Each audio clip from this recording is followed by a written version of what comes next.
आज ही Doubtnut app download करें। Doubtnut पर होगा अब आपके सभी मैथ्स, केमिस्ट्री, फिजिक्स और बायोलॉजी डाउट्स का सफाया। बस अपने क्वेश्चन की फोटो खींचो, उसे क्रॉप करो और तुरंत वीडियो सोल्यूशन पाओ। Download now. हेलो, हमारा प्रश्न है, कृषि क्षेत्र में लागू किए गए भूमि सुधार की आवश्यकता और उनके प्रकारों की व्याख्या कीजिए। तो प्रश्न में हमसे ये पूछा जा रहा है कि सरकार जो है उन्होंने भूमि सुधार की आवश्यकता, कृषि क्षेत्र में भूमि सुधार की आवश्यकता क्यों पड़ी थी। तो उसका हम कौन कौन से बिंदु है वो बता सकते हैं। हम जानते हैं कि आजादी के समय भी देश के अंदर है वो बिचौलिए, जमींदार, इन सब का एक बहुत बड़ा हिस्सा है वो काम करता था, जो कि किसानों से वास्तविक रूप से क्या करता, अधिक आय ले लेता और राजस्व के रूप में सरकार को देता था। तब सरकार ने भूमि सुधार के लिए जमींदार जो है इनको हटाने की तरफ ध्यान दिया था, बिचौलिए, इन सब का उन्मूलन करना चाहती थी, इसलिए उन्होंने भूमि सुधार को अपनाना उचित समझा था। ठीक है, इनके उन्मूलन के लिए।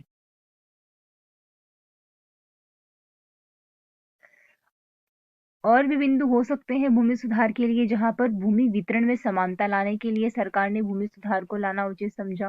भूमि वितरण में समानता।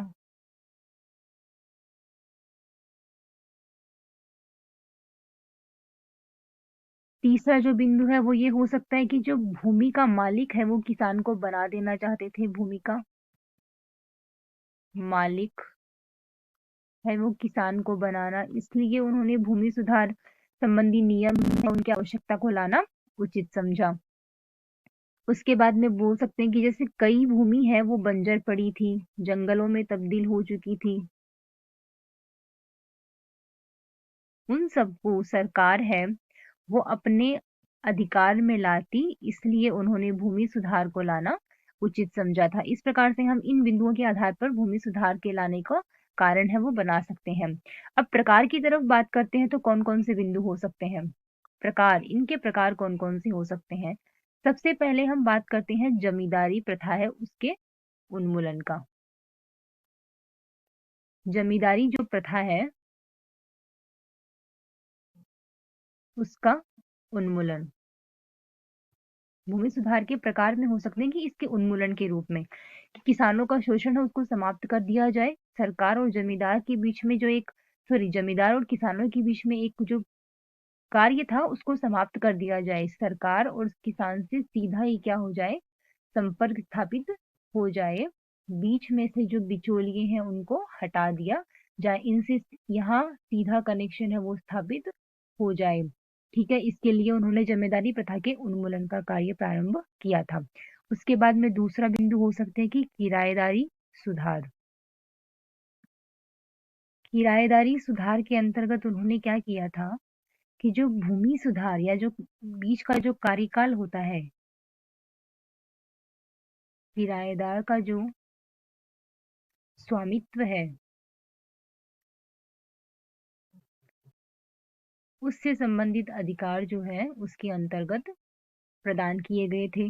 किराया विनियमन है, किराया विनियमन, इससे संबंधित, और उनको सुरक्षा भी देना। ठीक है, ये किराएदारी संबंधी सुधार है वो उसका प्रकार हो सकता है। और अधिकतम भूमि सीमा अधिनियम, अधिकतम भूमि सीमा अधिनियम का तात्पर्य क्या हुआ कि आपने भूमि की सुरक्षा के लिए कुछ नियम बना दिए, भूमि की सीमांकन से संबंधित नियम बनाए। जैसे आपने भूमि के पुनर्वितरण के लिए उनकी चकबंदी करना, कि कहाँ से कहाँ तक की किसान की भूमि है वो निर्धारित होगी, खेती का जो सीमांकन है वो करना, भूमि का सीमांकन करना। तो ये सभी मूलभूत सुधार है वो उनके द्वारा किए जाने थे, या इनके प्रकारों के अंतर्गत हम बता सकते हैं कि भूमि सुधार के ये प्रकार है वो उन्होंने सम्मिलित किए थे। यही हमारे प्रश्न का उत्तर है। धन्यवाद। क्लास 6 से 12 से लेके नीट, IIT, जेईई मेंस और एडवांस के लेवल तक 10 मिलियन से ज्यादा स्टूडेंट्स का भरोसा। आज ही डाउनलोड करें डाउटनेट ऐप या व्हाट्सएप कीजिए अपने डाउट्स 8400 400 400 पर।